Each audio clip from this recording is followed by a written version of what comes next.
जय राम जय जय राम, श्री राम जय जय राम।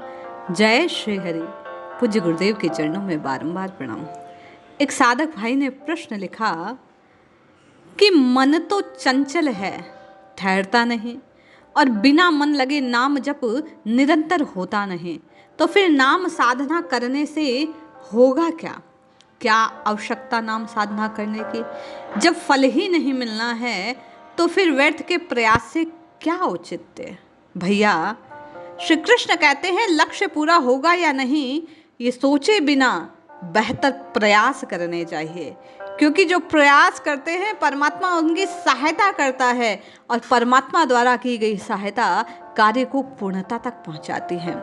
हमारे कर्मों के फल अनिश्चित हैं, ये बात बिल्कुल सत्य है, किंतु किया गया प्रयास परमात्मा की दृष्टि में आता है और वो दृष्टि आपकी और मेरी सृष्टि बदल सकती है, क्योंकि आपका और मेरा राम जी को जानना ये स्वप्न के समान है, किंतु राम जी की कृपा इसे सत्य में परिणत कर सकती है। महाभारत का एक अद्भुत प्रसंग है, आइए उसे जानते हैं, सुनते हैं और समझने का प्रयास करते हैं कि निरंतर नाम की रटना क्यों लगाई जानी चाहिए, कार्य को बेहतर से बेहतर करने का प्रयास क्यों करना चाहिए, लक्ष्य पूरा होगा या नहीं इस पर दृष्टि ना रखकर निरंतर कर्म करना क्यों आवश्यक है, निरंतर राम राम राम राम जपना क्यों जरूरी है। एक कथा और आपके और मेरे अनेक संदेह को दूर कर देगी, आपको और मुझे राम जी से मिलवा देगी।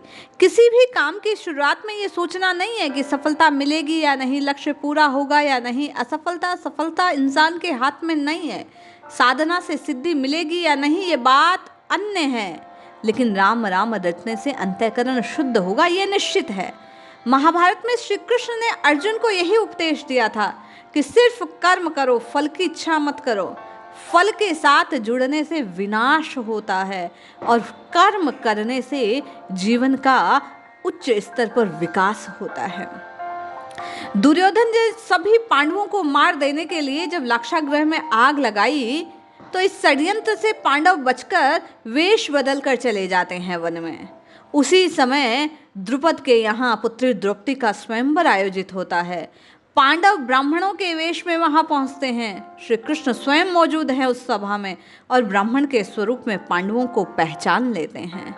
स्वयंवर में शर्त है कि योद्धा भूमि पर रखे जल में देखकर छत में घूम रही मछली की आंख में निशाना लगाना है। योद्धा इस शर्त को पूरी नहीं कर पाते और द्रौपदी का विवाह हो नहीं रहा। अर्जुन इस प्रतियोगिता में शामिल होने आए। कृष्ण उन्हें समझाते हैं कि किस प्रकार निशाना लगाना है, पूरी विधि बतलाई। श्री कृष्ण की बातें सुनकर अर्जुन ने भी वही प्रश्न किया कि जब राम जी की कृपा से ही राम जी मिलने वाले हैं तो राम राम रटने की आवश्यकता क्या? अर्जुन भी कहते हैं कि अगर सब कुछ मुझे ही करना है तो आपकी क्या आवश्यकता? श्री कृष्ण कहते हैं तुम सिर्फ वह करो जो तुम्हारे वश में है और मैं वो करूँगा जो तुम्हारे वश में नहीं है।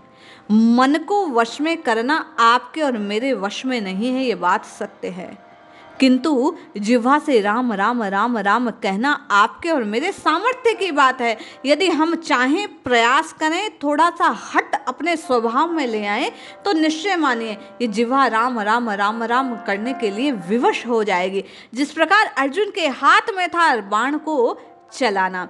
प्रभु कहते हैं कि हिलते हुए पानी को स्थिर मैं करूँगा, निशाना लगाने में जिससे तुम्हें परेशानी ना हो। यदि प्रेम से, भाव से, श्रद्धा से, विश्वास से आप और मैं राम नाम की रटना लगाना प्रारंभ करते हैं तो जैसे समुद्र की हलचल को प्रभु थाम लेते हैं, उस जल की हलचल को, उन लहरों को प्रभु थाम लेते हैं, उसको स्थिर कर देते हैं श्री कृष्ण उस समय, उसी प्रकार आपके और मेरे चंचल हृदय को राम जी वश में कर देंगे। आपका और मेरा हृदय अपने संयम में आ जाएगा। इसलिए बेहतर से बेहतर कोशिश करने वालों को ही राम जी की प्राप्ति हो सकती है। राम राम रटना है, शरणागत के भाव से रटना है कि प्रभु मैं तो अपनी जिह्वा से प्रयास कर रहा हूँ, आप सफलता या असफलता अब आपके हाथ में है। जब उनके ऊपर सौंप दिया तो वो सर्वोच्च है, सर्वोत्तम है, और उनके द्वारा किया गया कार्य उन्नत ही होता है, उसमें कोई कमी रह नहीं सकती। प्रसंग ये बतलाता है कि कर्म करते समय फल की इच्छा तो करनी ही नहीं है, निराश होने की भी आवश्यकता नहीं है।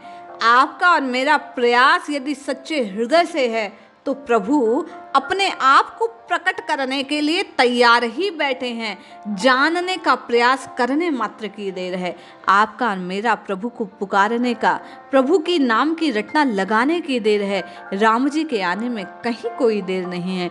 इसलिए प्रयास कीजिए कि निश्चिंत होकर, निश्चल होकर, निष्काम होकर, अकाम होकर, श्रद्धा और विश्वास से आज से, अभी से दृढ़ संकल्पवान हो। आप और मैं प्रभु के नाम की रटना लगाएंगे, बाकी प्रभु खुद संभाल लेंगे। राम राम राम राम रटने मात्र की देर है। राम नाम के प्रताप से बाकी सब स्वयं सुलभ हो जाता है। अक्षर ज्ञान भी जिन महात्माओं को नहीं था, केवल राम राम रटने के प्रताप से उनके हृदय में समस्त शास्त्र ग्रंथ प्रकाशित हो गए। उन्हें सर्वोच्च ज्ञान प्राप्त हो गया। उनकी वाणी में वो ओज आ गया जो राम जी के आशीष का, राम जी के प्रताप का, नाम के प्रताप को प्रकट करता है। इसलिए जपिए जपिए जपिए नित्य निरंतर, केवल और केवल श्री हरि के कहे अनुसार बेहतर से बेहतर प्रयास कीजिए, बाकी प्रभु की कृपा होगी और आपका राम राम राम राम जपना सार्थक हो जाएगा, सिद्ध हो जाएगा। आपको और मुझे प्रभु की प्राप्ति हो जाएगी। जय श्री हरि।